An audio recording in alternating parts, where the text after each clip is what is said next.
Welcome to the Maybe Not So Great Books channel, You Decide. This is lesson 9 of 14.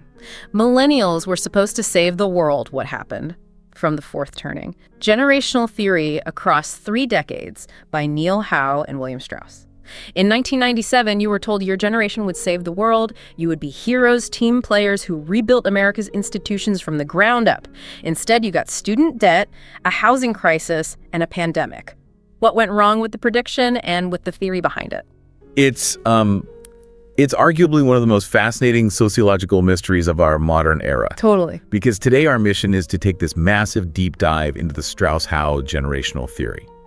But we aren't just skimming the surface of their archetype wheel. Right. We're zeroing in on their boldest, absolutely most testable claim of all, the grand prophecy regarding the millennial generation. The big one. The big one.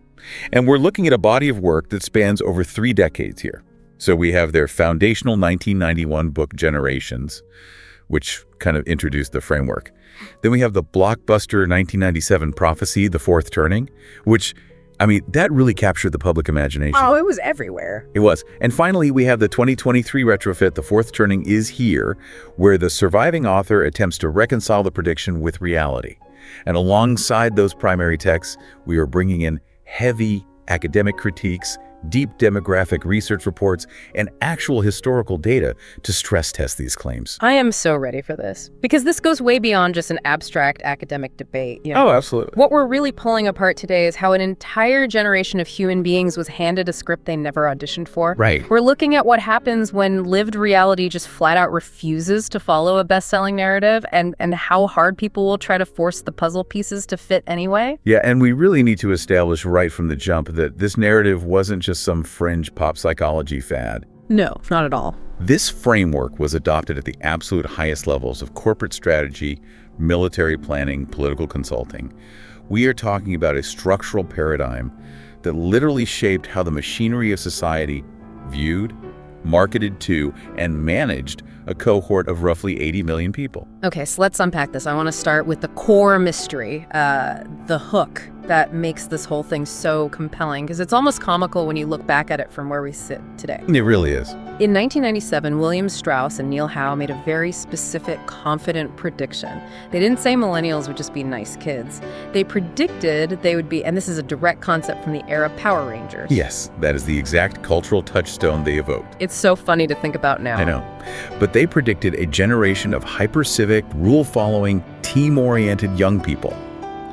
The text describes a cohort that would actively embrace compulsory service, that would enthusiastically align with large institutions, and, quite surprisingly, revert to more traditional gender and social roles. Wow. Yeah, they painted a picture of a generation that would look at the rebellious, fractured individualism of Generation X and just firmly reject it in favor of uniform, disciplined, collective action.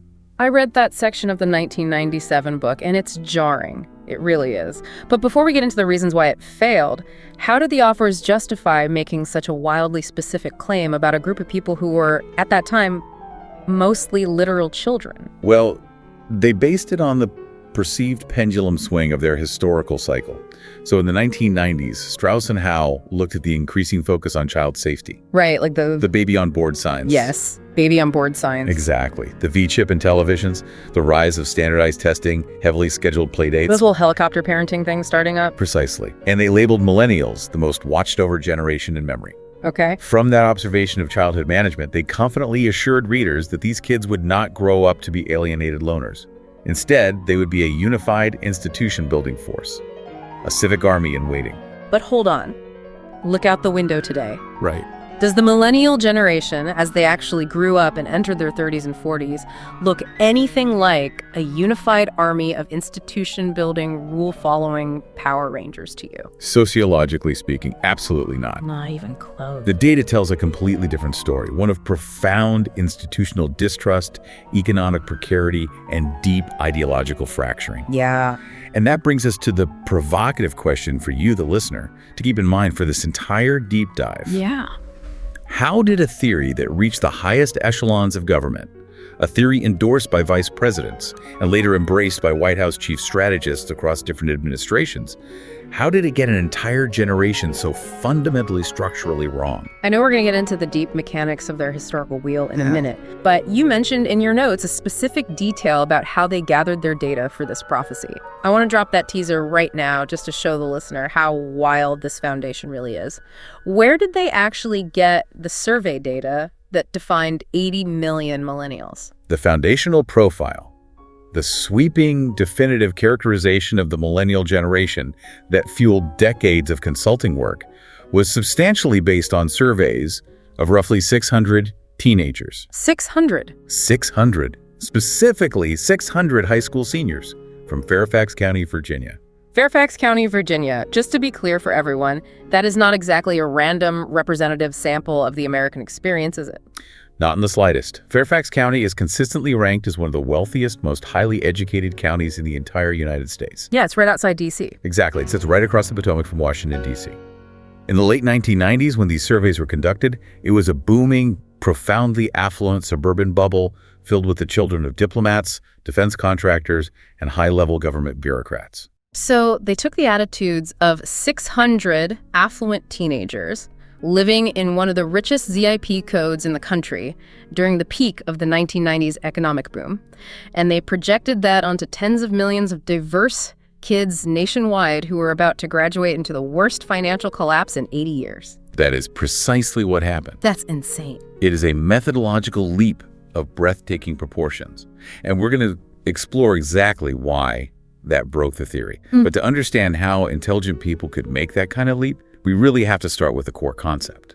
We need to build the machine that produced the prophecy. Right. I want to understand the engine under the hood here, because if you read The Fourth Turning, it sounds incredibly authoritative. It feels like this massive, elegant, historical clock. Can you explain how this clock is actually supposed to work? Sure. Imagine history not as a straight line progressing forward, which is the standard Western Enlightenment view of history. Instead, imagine it as a wheel, a cyclical setup. Strauss and Howe argue that Anglo-American history moves in recurring, predictable cycles that last roughly 80 to 100 years. They call this block of time a Siculum. A Siculum? Where does that word even come from? This is an ancient Etruscan term. Etruscan, really? Yeah. The Etruscans believed that a Siculum represented the longest possible span of a human life. Or, more poetically, it was the amount of time it took for an entire cohort of people who were alive during a city's founding to completely die out. Oh, wow. It represents the absolute limit of living memory. Once the last person who remembers the old world dies, the cycle resets. That is a really fascinating concept. So if the Siculum is the full 80 to 100 year cycle, what happens inside of it? Think of the Siculum as one full year. And within that year, you have 4 distinct seasons. They call these seasons turnings. Right. And each turning lasts roughly 20 to 25 years, essentially the length of one phase of life, like childhood or young adulthood. Let's walk through the seasons. Where does the cycle start? First, you have the first turning, which is a high. This is spring. Spring, okay. During a high, institutions are strong, society is unified, and individualism is weak. People trust the government, they build massive infrastructure projects, and there's a general sense of collective purpose. But there's a catch, right? Always. It comes at the cost of strict conformity and stifled personal expression. In recent history, this maps to the post-World War II American high of the late 1940s and 1950s. Okay, so the era of the suburbs, the interstate highway system, and very rigid social norms. Exactly. What comes next? Next is the second turning, an awakening. This is summer. Summer. Society reaches the peak of its institutional power. But the younger generation who didn't experience the crisis that built those institutions begins to find the conformity suffocating. So they rebel. They launch a period of spiritual and cultural upheaval, attacking the established order in the name of personal authenticity and individual rights. Historically, Strauss and Howell mapped this to the 1960s counterculture, the civil rights movement, and the spiritual explorations of the 1970s. So the summer of love is quite literally the summer turning in their model. It literally is. Then comes the third turning, an unraveling. This is autumn. Autumn. Getting darker. Right. The institutions that were attacked during the awakening are now weak and decaying.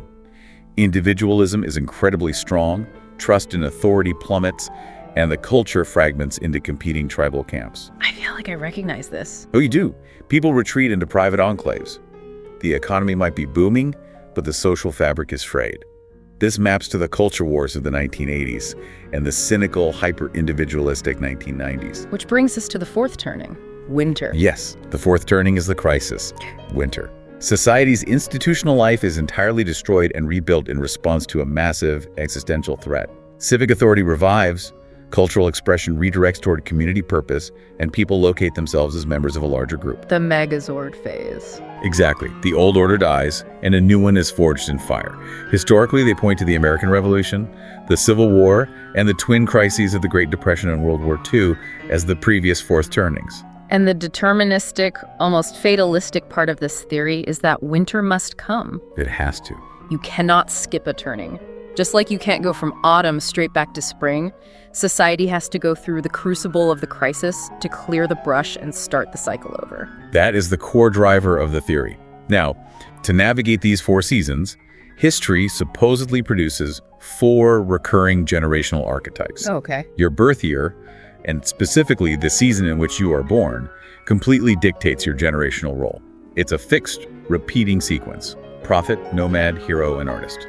I want to break those archetypes down deeply because this is where the listener is going to start recognizing themselves and their parents.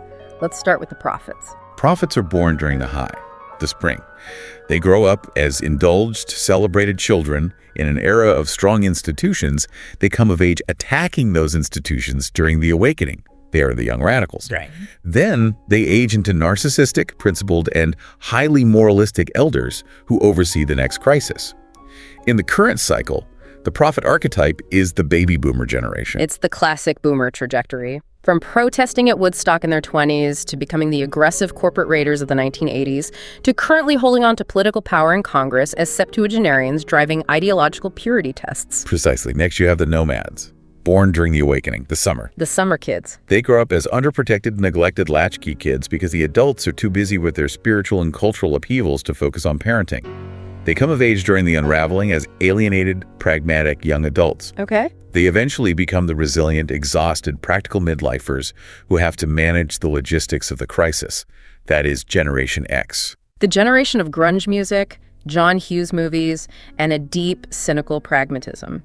They were left alone as kids, so they learned to rely only on themselves. Which brings us to the crucial archetype for our deep dive. The heroes. The Power Rangers. The heroes. Born during the unraveling, the autumn. As children, they are increasingly protected as society reacts against the neglect of the nomad. Baby on board kids. Right. They come of age precisely as the crisis hits. Their historical destiny, their predetermined role in the Siculum is to provide the muscle, the unquestioning teamwork, and the civic unity required to conquer the crisis and build the new institutions. Can you give me the historical precedent for this? Who were the heroes in the last cycle? In the previous cycle, the hero archetype was the GI generation. The greatest generation. Exactly.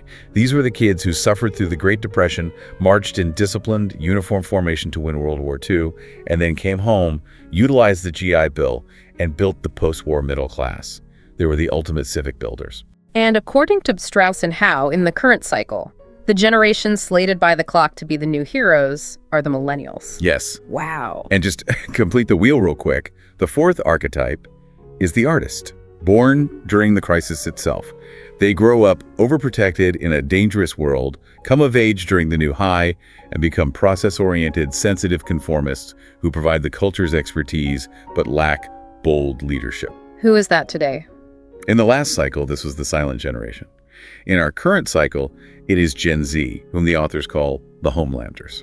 So we have this massive, elegant, interlocking machine. You've got the 4 seasons of the Siculum, the 4 repeating archetypes, the historical precedents, and the central prediction, the hinge upon which this entire multi-million-dollar consulting empire rests, is that the millennials are destined to be the new GI generation. That is the foundational prophecy of their 1997 work. But wait, if we transport ourselves back to 1997 when the fourth turning was published, how could they possibly know that? I mean, in 1997, the internet was barely a thing. The economy was roaring. America was coasting on the unipolar moment after the end of the Cold War. Crime was dropping. And critically, the absolute oldest millennials, those born around 1982, were just 15 years old. Very young. The vast majority of the generation were either toddlers or hadn't even been born yet. That is the astonishing audacity of the prediction. The authors were making a definitive, sweeping, highly specific prophecy about the adult character, the political behavior, and the civic destiny of an entire generation before that generation had faced a single day in the adult real world. And when you read the actual text of the prediction, it isn't hedged. Not at all. I know you have the direct quotes from the book. What exactly did they say these kids would do? They wrote that millennials were destined to be the hero generation of the next Siculum. The language they used was heavily militaristic and focused on civic duty. They explicitly stated that as the crisis arrived, millennials will be asked to bear arms. Bear arms? Yes. They insisted this generation would not be alienated loners. They would be eager team players. They argued that millennials would look at the fractured, messy, cynical culture of Gen X and say, no thanks. We want order. We want strong institutions we want to build. Hence the Power Rangers comparison. Yeah. Which, if you remember the 90s, is actually a brilliant distillation of their theory. It really is. The Power Rangers wore identical color-coded uniforms, operated in a strict military hierarchy under a booming paternal authority figure, and when the monster attacked, they quite literally joined their individual robot dinosaurs together into one giant unified megazord to fight as a single entity. It is a very specific brand of conformist heroism. But what's fascinating here is a methodological disaster that allowed them to paint this picture. Ah, the methodology. Because if you are a social scientist or a demographer and you are trying to predict the behavior of 80 million people across a massive, diverse continent, you need a robust, representative, heavily vetted data set. Right. You can't just guess based on watching a few kids play at the park. Exactly. But let's look at the actual data flaw we teased earlier. In 2009, long after the consulting money had started rolling in, the Chronicle of Higher Education published a scathing expose on the origins of this millennial profile. What sparked that? Well, higher education professionals' admissions officers, student life deans, were noticing that the incoming college students looked absolutely nothing like the Power Rangers Strauss and Howe had promised. So they dug into the methodology. And what did they find? They found the Fairfax County surveys. The foundation of these sweeping claims about the team-oriented, institution-trusting, hyper-civic nature of this generation came from surveys conducted in the 1990s on about 600 affluent, predominantly white, suburban high school seniors in one of the wealthiest enclaves in America. Let me make sure I understand the gravity of this error. They surveyed the children of defense contractors, senators, and corporate executives during the biggest economic boom of the late 20th century. Those kids said, yes, we feel protected. Yes, we trust the government. Yes, we think the future is bright. And Strauss and Howell looked at that and said, aha, the hero generation has arrived. That is the fatal error. Of course, the teenagers in Fairfax County trusted institutions. Their parents literally ran the institutions. Their parents were the government. The system was working perfectly for them. But wait, let's pause on the academic term for this, because I saw it in the research notes. What is an ecological fallacy? For the listener who might not be a statistician, what exactly does that mean in practice? Give me an example outside of this book. Sure. An ecological fallacy occurs when you make assumptions about an individual based purely on the aggregate data of the group they belong to, or vice versa, when you take a specific narrow sample and improperly project it onto a massive, complex population. Give me a real-world example. For example, let's say you look at the voting data for a specific state, and you see that the state voted 60% for a conservative candidate. If you then meet a random person from that state and assume, oh, you must be a conservative, you are committing an ecological fallacy. You are applying a generalized, often flawed group average to an individual. I see. In Strauss and Howell's case, they committed a massive ecological fallacy regarding class and geography. They studied a specific, wealthy socioeconomic class, and they mistakenly labeled those class behaviors as universal generational traits. Let me give the listener an analogy to really cement how absurd this is. Please do. Imagine you're an investigative journalist trying to understand the modern experience of commercial air travel. But instead of surveying everyone on the plane, you only survey the passengers sitting in the first-class cabin on a luxury flight from New York to Paris. You ask them how their flight is going, and they say, it's amazing. The champagne is ice cold, the hot towels are refreshing, the service is impeccable, and these seats lay completely flat so I can sleep. And then, based solely on that survey, you write a definitive book claiming that a new, glorious era of luxurious, comfortable air travel has magically arrived for all of mankind. Exactly. You completely ignore the 300 people sitting back in coach whose knees are jammed against the seat in front of them, who are paying $30 for their own tiny bags of pretzels and fighting over the armrest. Right. You didn't study the generation of passengers. You only studied the first-class cabin.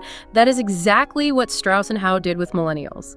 They studied the first-class cabin of 1990s American adolescents, and they sold it to the world as the inevitable destiny of the entire country. And that analogy maps perfectly to the critique from actual experts. It wasn't just higher-ed professionals sounding the alarm. David Brooks actually reviewed their work for the New York Times, and he was brutal. What did he say? He stated plainly that the book is not a good book if one expects rigorously sifted evidence. He noted that their generational profile relied on a hodgepodge of anecdotes, statistics, and pop culture references. So even back then, the actual data people were looking at this and saying, the math isn't mathing? Yes. The admissions professionals interviewed by the Chronicle of Higher Education explicitly noted that the Strauss-Howe traits simply did not match poor or non-white students at all. If you surveyed a working-class teenager in a deindustrialized Rust Belt town in 1997, they did not feel like a highly protected, institution-trusting Power Ranger. But those voices were entirely excluded from the prophecy. So if the data was flawed and the methodology was basically a giant ecological fallacy, what actually happened? Let's bridge this to the modern day. Let's look at the millennial reality, because the kids in that 1997 prediction grew up. They did. And history emphatically did not deliver the conditions required to mold them into the GI Generation 2.0. No. If you were going to be a civic hero who builds institutions, you need an economic baseline that allows you to participate in society. The GI generation returned from the war to the GI Bill, subsidized mortgages, heavily unionized manufacturing jobs, and massive investments in public infrastructure. Whereas the millennials graduated from high school and college straight into a brick wall. Precisely. The economic scarring of the millennial generation is perhaps the most well-documented demographic reality of the 21st century. Instead of marching out of college into a booming post-war consensus, they graduated directly into the 2008 global financial crisis, the worst economic collapse since the Great Depression. Let's put some hard data on that reality. It wasn't just a brief recession. They accumulated absolutely crushing amounts of student debt because the cost of higher education skyrocketed by hundreds of %, while entry-level wages completely stagnated. And while their wages stagnated, the cost of living, specifically housing, exploded. They were locked out of the housing market by a combination of private equity firms buying up single-family homes and boomer-era zoning laws that effectively prevented new, affordable housing from being built. So they ground through the gig economy, they drove for Uber, they worked contract jobs with no healthcare benefits, they hustled just to pay rent. And just as the oldest millennials were finally starting to catch their breath, get some equity, and maybe start families, the COVID-19 pandemic hit and scrambled the economy all over again. Which is why economists project that millennials are the first generation in modern American history slated to be broadly worse off financially than their parents. And what does that material reality do to the hero archetype? It destroys it. Right. To be a civic builder, to trust an institution, you have to feel like you have a stake in the society that institution governs. You have to believe the system works for you. And if the system has done nothing but saddle you with debt and price you out of a starter home, you don't want to build it. You want to tear it down. Which brings us to the political fragmentation. In 1997, Strauss and Howe explicitly predicted a unified civic movement. They said the hero generation would act with hive mind solidarity during the crisis. But what does the actual political data from the last decade show us? If we look objectively at the sociological and political data, we see the exact opposite of unity. The generation fractured completely. The defining feature of millennial political behavior is an intense, unprecedented fragmentation, driven by a deep distrust of establishment institutions. Let's break that down, because I think it completely shatters the Megazord theory. Look at both ends of the ideological spectrum. Sociologically speaking, you had a massive surge on the left of democratic socialism, deep anti-capitalist sentiment, and movements actively demanding the total deconstruction of systemic hierarchies. These movements look at the institutional legacy of the past 80 years and view it as fundamentally oppressive and broken. And simultaneously, you have massive fragmentation on the right. Correct. On the right wing of the generational cohort, you saw the simultaneous rise of alt-right populism, radical libertarianism, and a deep, cynical rejection of traditional establishment conservatism. These groups favor disruptive anti-institutional populism over the careful preservation of norms. And the point here isn't about which political side is correct. The point is that the sociological data shows two fiercely anti-institutional movements growing powerfully within the exact same generation. There is no unified hive mind. There are deeply fractured groups who largely agree on only one thing. The institutions bequeathed to them are broken. But they have violently, fundamentally different ideas about what to do about it. Neither side is exhibiting the rule-following, team-oriented, traditionalist behavior of the predicted hero archetype. Exactly. The prediction failed the reality test. So this raises a massive glaring question. When the 2008 crash happened, when the student debt crisis exploded, when the political polarization reached a boiling point, did the authors admit they were wrong? Did Neil Howe, who continued this work alone after William Strauss passed away in 2007, did he look at the data and say, wow, our 1997 model completely missed the mark? Not exactly. Of course not. And this is where the story shifts from a flawed historical theory to a masterclass in narrative survival. This brings us to the 2023 book, The Fourth Turning is Here. When you analyze this text, you see what scientific methodologists call a massive goalpost shift, or, to use an engineering term, a retrofit. Let's dig into this goalpost shift, because if you make a prophecy, the timeline is the most testable, falsifiable part of it. If I say, it will rain on Tuesday and it's sunny on Tuesday, my prophecy was wrong. What was their original timeline? In the 1997 book, they were incredibly specific. They stated that the crisis catalyst, the spark that ignites the fourth turning, would occur around the year 2005. They then explicitly stated that the crisis would reach its climax and its total resolution sometime before the year 2025. I have the direct quote right here.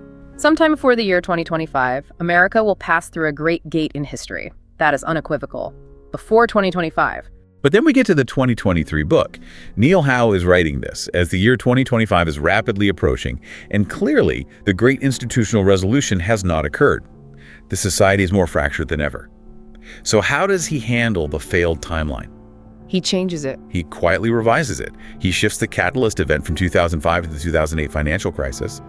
And far more significantly, he moves the final crisis resolution date from before 2025 to the early 2030s. Wait, he just added nearly a full decade to the prophecy, while the prophecy was actively failing. He added a decade. And crucially, it wasn't presented as a fundamental correction of a broken predictive model. It was treated as a minor natural adjustment.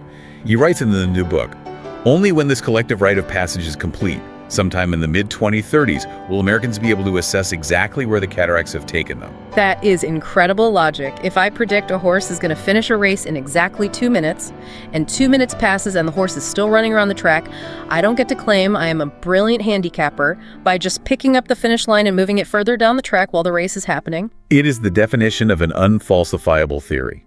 And what about the millennials in the 2023 book? Does he finally drop the hero archetype now that they are politically fractured and exhausted by debt? No, he keeps the hero label. He refuses to abandon the archetype.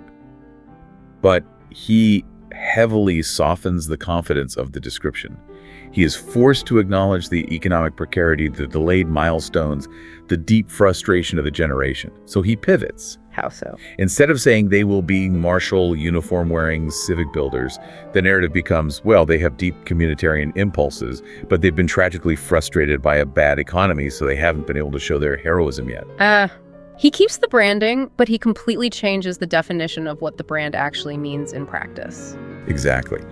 But a theory that absorbs a massive predictive miss without admitting failure, a theory that retroactively adjusts its timeline by 10 years to accommodate events it failed to foresee, is not social science. It's an unfalsifiable horoscope. We call this the Texas sharpshooter fallacy. I love that term. Explain the Texas sharpshooter fallacy for the listener. Imagine a guy in Texas stands in front of a massive blank wooden barn. He pulls out a gun and just fires a random bullet into the side of the barn. Then he walks up to the barn, takes out a bucket of red paint, and meticulously paints a bullseye perfectly around the bullet hole. Making it look like a perfect shot. Exactly. He then points to it and claims he's an expert marksman who hit a perfect shot. He didn't predict the target. He drew the target around the random outcome after the fact. By shifting the timeline to the 2030s and changing the definition of a hero to fit current millennial exhaustion, Howe is just painting a bullseye around a stray bullet. And here is the critical pivot for you, the listener. You might be wondering, why does this real-world impact matter to me? Why should I care if a book from the 1990s got its historical prophecy wrong and had to cover its tracks in 2023? It's a fair question. Because this isn't just an academic debate happening in a vacuum. Corporate HR departments, marketing firms, and political strategists still use these exact flawed labels every single day. The generational consulting industry, which was largely pioneered by Strauss and Howe's firm Life Course Associates, is estimated to be worth over $70 million a year.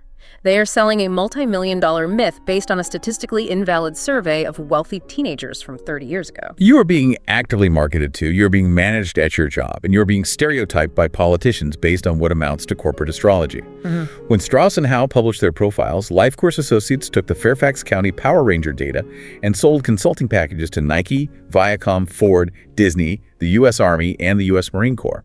They taught the military how to recruit millennials based on this flawed data. Yes. When your HR department forces you to sit through a mandatory seminar on how to manage millennials or what Gen Z wants in the workplace, they are buying into a taxonomy that actual scientists have completely debunked. The National Academies of Sciences, Engineering, and Medicine explicitly stated in a 2020 consensus study report that generational labels are not supported by research and shouldn't be used for workforce management. And add hard numbers to that rejection.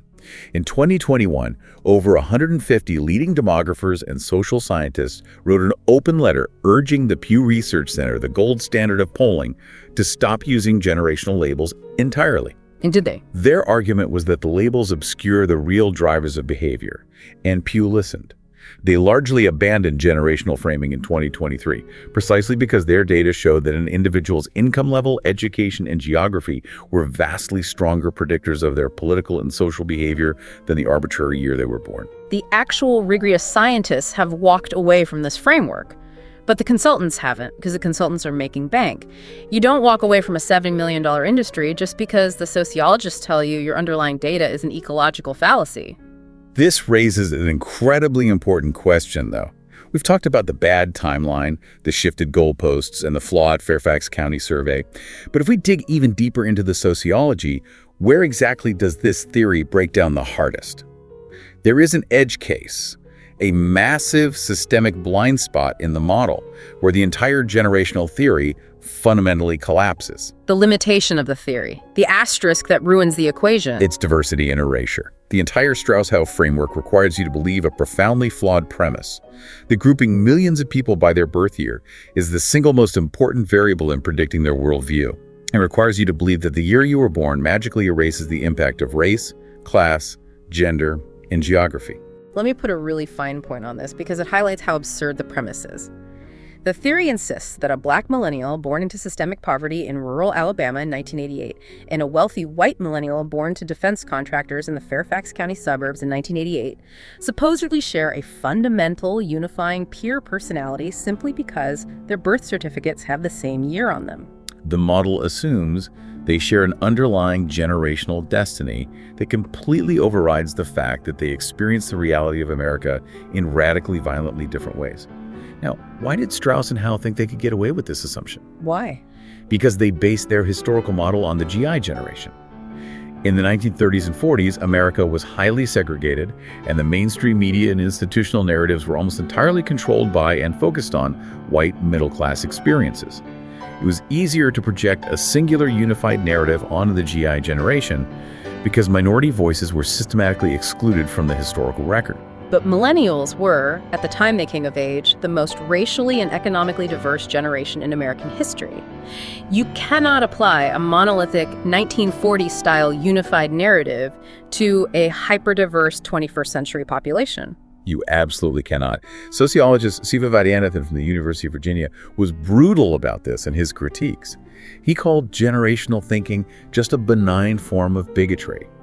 It is stereotyping disguised as demography. It flattens the human experience to make it easier for consultants to sell PowerPoint slides. And there is a serious psychological warning here for the listener. There's a real danger to absorbing these deterministic narratives.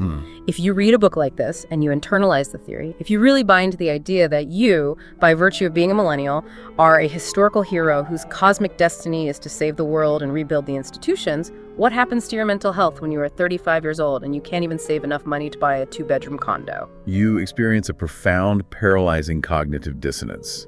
Right. You either look inward and feel like a massive personal failure because you aren't living up to this grand historical destiny. You think, I'm supposed to be a hero, but I'm drowning in debt, so there must be something deeply wrong with me.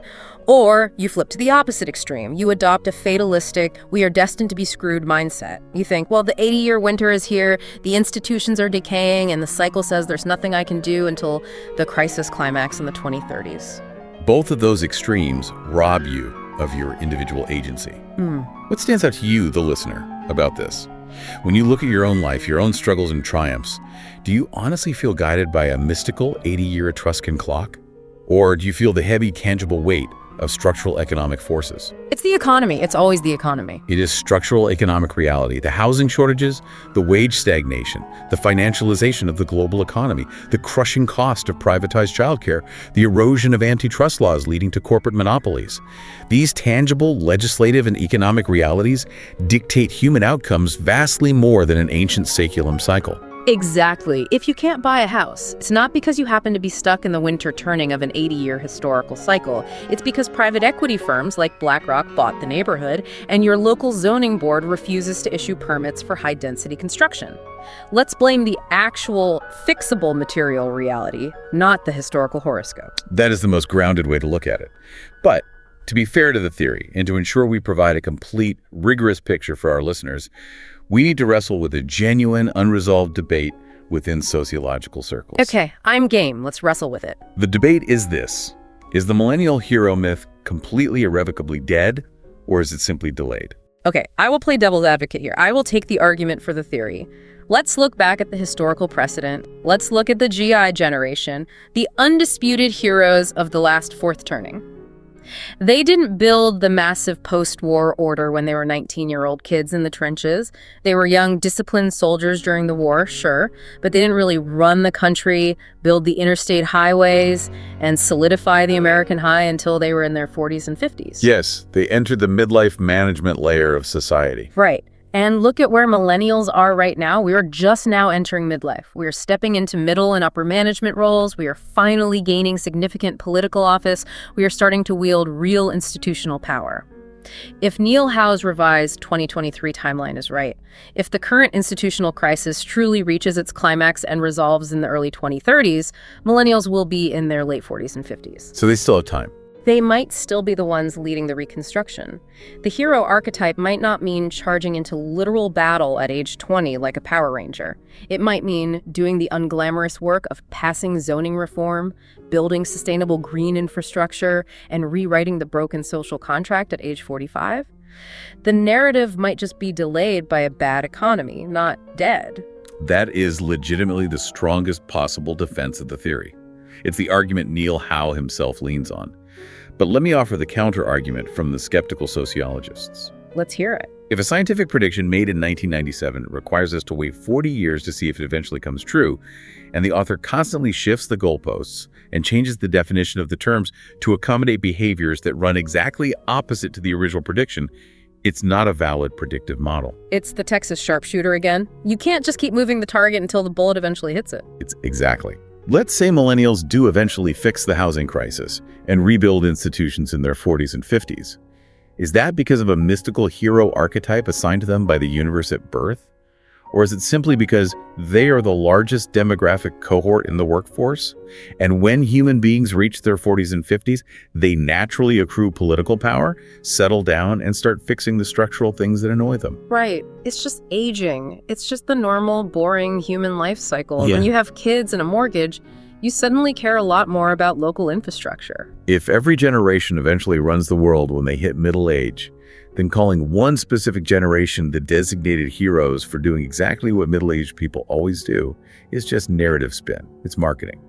Furthermore, the political fragmentation we discussed earlier, the intense split between alt-right populism and democratic socialism, proves that even if millennials do eventually rebuild institutions, they are going to be fighting a vicious, protracted internal civil war over which institutions to build and who they should serve. Yeah, that's undeniably true. That messy, fractured reality is the exact opposite of the unified conformist hero generation the theory promised us. So we've torn down the prophecy, we've exposed the flawed Fairfax County data, we've explained the goalpost shift, and we've mapped out the real economic forces at play. We always like to leave you, the listener, with a concrete action step for Monday morning. A specific, practical takeaway directly tied to everything we've unpacked today. Knowledge is most valuable when it is deeply understood and practically applied to your daily life. Here's your takeaway.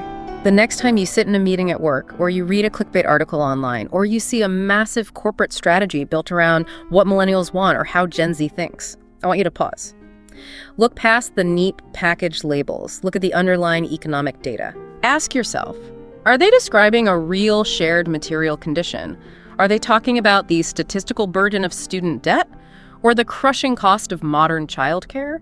Or the measurable reality of entering the job market during a global pandemic?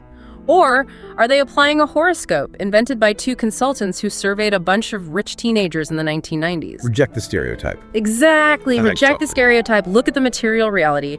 Don't let a $70 million consulting industry tell you who you are or dictate your potential based solely on your birth year. That is perfectly stated. If we strip away the corporate astrology, we are forced to deal with people as complex individuals facing specific structural challenges. And that brings me to a final lingering question for you to mull over as you go about your week. A provocative thought that builds on everything we've discussed today. If a society's institutions are desperately counting on a specific generation to step up and act as unified heroes to save the system, what happens to that society when the designated heroes simply opt out, exhausted by a system that never kept its promises to them in the first place? That was lesson 9 of 14 on the fourth turning. Generational theory across 3 decades. Subscribe for the full series. If you haven't seen our debate overview of the whole book, check that out, link in the description. Thanks for being here. See you next time.